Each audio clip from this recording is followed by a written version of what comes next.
నమస్తే. ఇన్నాళ్ళు నన్ను సపోర్ట్ చేస్తూ, ఎంకరేజ్ చేస్తూ మీ ప్రేమని నాకు అందిస్తున్న ప్రతి ఒక్కరికి కృతజ్ఞతలు.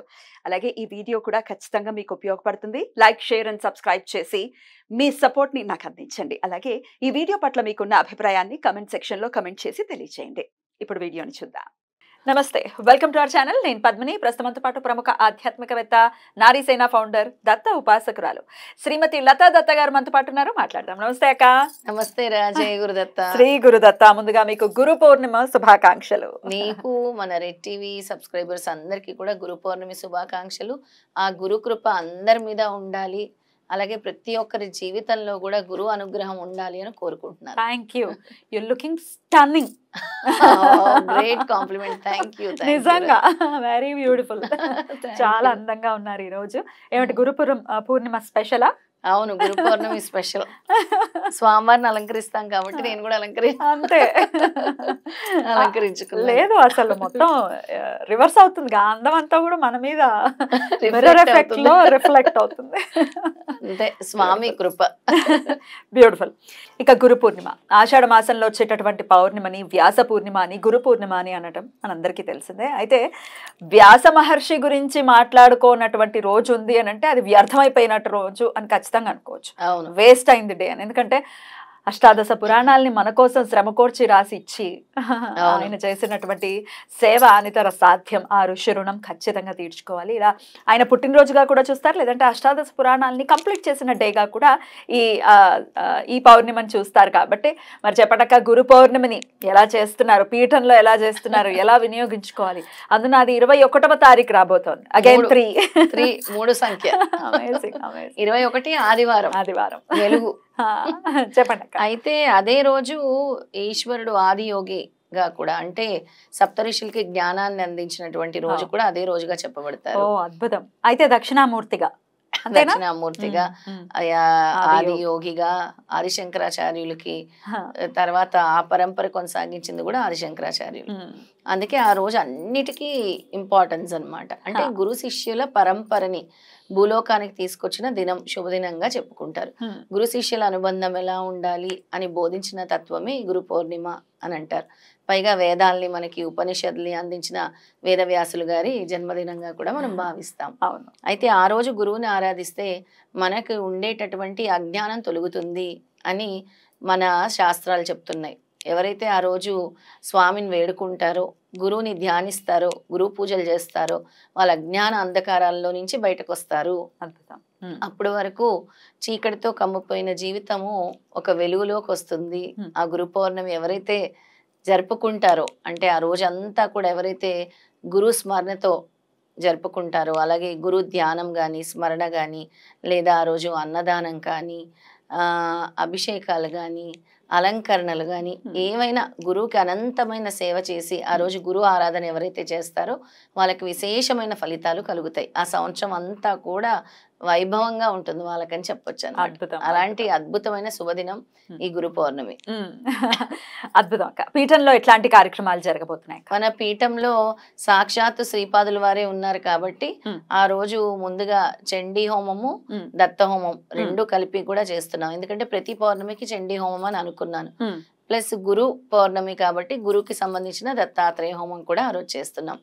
ఇక ఉదయము లక్ష తులసితో విష్ణుమూర్తి 1000 నామాలతో మనం అర్చన చేస్తాం. 1000 నామాలు చదువుతూ అర్చన చేస్తాం లక్ష తులసితో. తర్వాత పుష్పాభిషేకం చేస్తాం సాయంత్రం స్వామివారికి.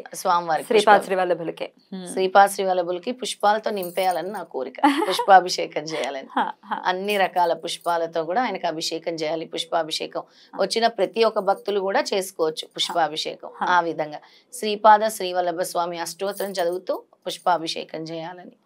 తర్వాత మనకి గురుపాదుక పూజ, అసలు గురుపాదుక పూజ ఎలా చేయాలి అనేది కూడా ఆ రోజు అక్కడ జరుగుతూ ఉంటుంది అనమాట. గురుపాదుక పూజ, గురు ధ్యానం, సిద్ధమంగళ స్తోత్రం జరుగుతుంది. సిద్ధమంగళ స్తోత్రంతో ప్లస్ శ్రీపాద శ్రీవల్లభ స్వామి అష్టోత్తరంతో పుష్పాభిషేకం జరుగుతుంది. ఓకే, ప్రత్యేకంగా చండీ కూడా చేస్తున్నాను. చండీ హోమం చేస్తున్నాము, దత్తాత్రేయ హోమం కూడా చేస్తున్నాం, ఆ రోజు నిర్వహిస్తున్నాం. అక్కడికి డైరెక్ట్ గా రాదలుచుకున్న వాళ్ళు రావచ్చు. అయితే ఈ చండీ హోమానికి సంబంధించి ఎట్లా పార్టిసిపేట్ చేయాలంటే ఎలా? చండీ హోమంలో గానీ దత్తాత్రేయ హోమంలో గానీ పార్టిసిపేట్ చేయాలంటే ముందుగా మనతో రిజిస్ట్రేషన్ చేసుకోవాలి. సమయం ఉంది కాబట్టి ముందుగానే మనం ఈ చెప్తున్నాం అందరికీ కూడా. తప్పకుండా రిజిస్ట్రేషన్ చేసుకోవాలి. చేసుకున్న తర్వాత అక్కడికి వచ్చిన తర్వాత హోమ ద్రవ్యాలన్నీ మనమే ఇస్తాం. స్వయంగా 3 యాజ్ఞికులు ఉంటారు, వాళ్ళు 3 కూడా నిర్వహిస్తూ ఉంటారు హోమం. ఆ విధంగా చండీ హోమము, దత్తాత్రేయ హోమం. ఇంకా చండీ హోమం చేస్తే చెప్పాను కదా, అమ్మవారు చాలా అంటే ఎటువంటి కష్టం ఉన్నా కూడా తొలగిస్తారు. సుభిక్షంగా ఉండేలా చూసేది అమ్మవారి. ఇక దత్తుడిని పట్టుకుంటే జ్ఞానాన్ని, ఐశ్వర్యాన్ని, అలాగే తెలివితేటలు, జ్ఞానం తెలివితేటలు ఒకటే, ఇంకన్నీ కూడా ధైర్యాన్ని కూడా ఇచ్చేది దత్తస్వామి. ఇవ్వండి అది ఇది అని ఏముంటుంది, అన్నీ ఉంటాయి, అన్నీ ఉంటాయి అన్నమాట. ఇక ఈ అర్చన పుష్పాభిషేకంలో పాల్గొనాలంటే చాలా తక్కువ రుసుము ఉంటుంది, అది కూడా మన దగ్గర రిజిస్టర్ చేసుకుంటే సరిపోతుంది. ఓకే, అసలు ఈ క్రతువుల్లో ఎట్లాంటి కార్యక్రమంలో పాల్గొనాలన్నా ఒకసారి కాల్ చేస్తే మరిన్ని డీటెయిల్డ్ గా వివరాలన్నీ ఇవ్వటం జరుగుతుంది. ఇక ఆ రోజు విశేషంగా అన్నప్రసాదం, ఎందుకంటే ఎక్కడెక్కడి నుంచో కూడా వస్తూ ఉంటారు. లాస్ట్ టైం మనకి పీఠం ఇనాగ్రేషన్ రోజు కూడా నిజామాబాద్ నుంచి వచ్చారు, కరీంనగర్ నుంచి వచ్చారు, దగ్గర వాళ్ళందరూ కూడా వస్తారు. కాబట్టి వాళ్ళందరికీ ప్రతి ఒక్క భక్తులకు కూడా ప్రసాద వితరణ ఉంటుంది. అన్నదాన కార్యక్రమం, అన్నప్రసాద కార్యక్రమం ఉంటుంది. అక్క, ఇక ఆషాఢ మాసంలో ఆదివారం అంటే అద్భుతమైనటువంటి పండగ తెలంగాణ రాష్ట్రంలో బోనాల పండగ.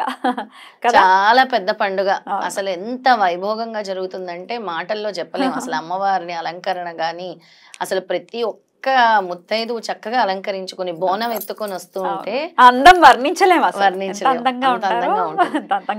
అది దట్ ఈస్ షోయింగ్ గ్రాటిట్యూడ్. అంటే అమ్మవారికి తిరిగి మనం ఏంటంటే, అమ్మ మనల్ని చల్లని చూపుతో మనల్ని కాపాడుతుంది కాబట్టి అమ్మ చల్లని చూపు మన అందరి మీద ఉండాలని ఈ ఆషాఢంలో ఎటువంటి వ్యాధులు సోకకుండా, ఈ వర్షాల వల్ల ఎటువంటి ఇది వరకు ఈ డెంగ్యూలు, కలరాలు, చికెన్ గున్యాలు ఎక్కువ వచ్చేది, ఎక్కువ కలరా వచ్చేది వర్షాలు పడుతున్నట్టు.